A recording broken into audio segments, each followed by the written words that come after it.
parte anatômica, é assim. Vimos, no caso, os elementos que compõem a flor. E agora a gente vai estudar exatamente o quê? Né? O funcionamento da flor, a preparação da flor para a reprodução.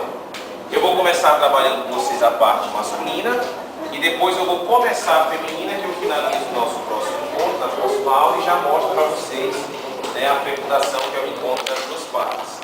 Então, assim, okay? Então vamos lá. Ó, todo mundo sabe, todo mundo lembra que o processo de reprodução nas plantas segue o chamado ciclo diplobionte, onde eu tenho uma fase produtora de esporos, que é o esporófito, e uma fase produtora de gametas, que é o gametófito. Só que vocês devem lembrar também o seguinte, que durante o ciclo de vida das plantas, né, das plantas, no caso do fanerógamas, que são as gimnospermas e as angiospermas, nós temos um ciclo que é chamado de heterosporado. O que é o ciclo heterosporado? É aquele ciclo onde eu tenho eventos acontecendo na parte masculina, que eu represento com o sufixo micro, e eventos que ocorrem na parte feminina, que eu utilizo o sufixo médio. Né? Então, o que é que seria a microsporogênese e a microgametogênese? A microsporogênese é o processo de formação dos esporos na parte masculina. Eu não gosto de utilizar o termo esporo masculino, porque esporo é uma célula assexuada. Quem que é célula assexuada? O gameta. Tem o gameta masculino e feminino. Então, é o processo de formação do esporo na parte masculina da flor. No caso da microgametogênese, é a formação, tá, do gametófito masculino na flor e, respectivamente, do gameta masculino na flor. Isso por quê? Porque a gente deve lembrar que o ciclo das plantas tem produção de esporo e produção de gameta. Por isso que eu estou separando aqui microgametogênese e microesporogênese, tá? Então, a microesporogênese é o processo de formação dos micrósporos, que são os esporos produzidos na parte masculina. Ele ocorre quando a flor ainda é um botão. Mas diz por quê? Porque, gente, quando a flor desabrocha, quando a flor abre, ela já tem que estar pronta para receber o grão de pólen, ou pronta para liberar o grão de pólen, certo? Então, ela não pode desabrochar para começar o processo reprodutivo dentro dela, não. Quando ela abre, ela já está pronta para reproduzir. Por isso que acontece quando ela ainda é um botão. E aí você diz, onde é que vai acontecer esse processo de formação do micróscopo? Aí eu venho com vocês aqui, ó. A gente lembra que a parte reprodutora masculina da flor, ela é chamada de estame, que é isso aqui que vocês estão vendo. E a gente viu que nesse estame nós temos o filete, né? E nós temos a chamada antera.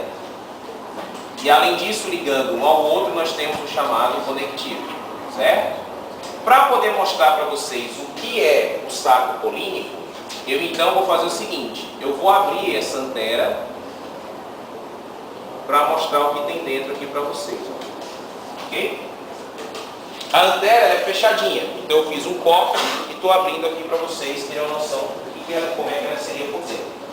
Então, cada uma dessas bolsas que vocês estão vendo aqui, ó, certo? Cada uma dessas bolsas são os sacos polínicos.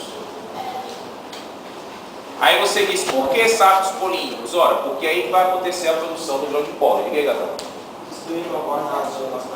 Não, porque gimnospermas não tem estrutura de flor, né? Mas na região do Senhor, tinha uma questão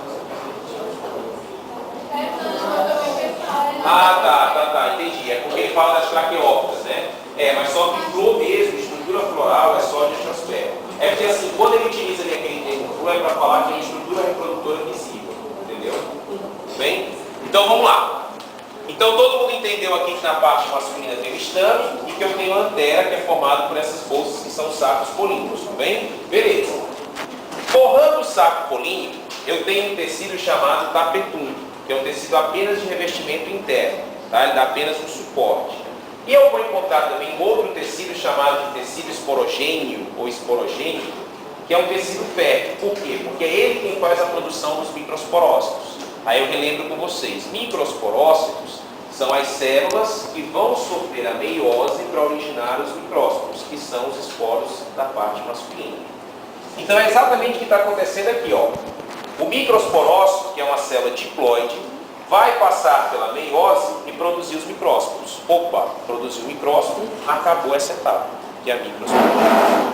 Ok? Então a microsporogênese é a produção do micrósporo, que é originado da meiose a partir dos microsporócitos, que foram produzidos dentro do saco polínico, onde vários deles formam a antera, que é um elemento reprodutivo que faz parte do estame. Ok? Beleza. Passando para... O saco polínico era o antigo, aquele... Anterídeo, como se fosse anterídeo, exatamente. Aqui pra gente, ó, Deus, o saco polínico pra gente é a mesma coisa que o quê? Que o microsporângio. A gente não vem aprendendo que sempre o esporo é produzido no esporângio, então o micrósporo vai ser produzido no microsporângio, certo? Beleza.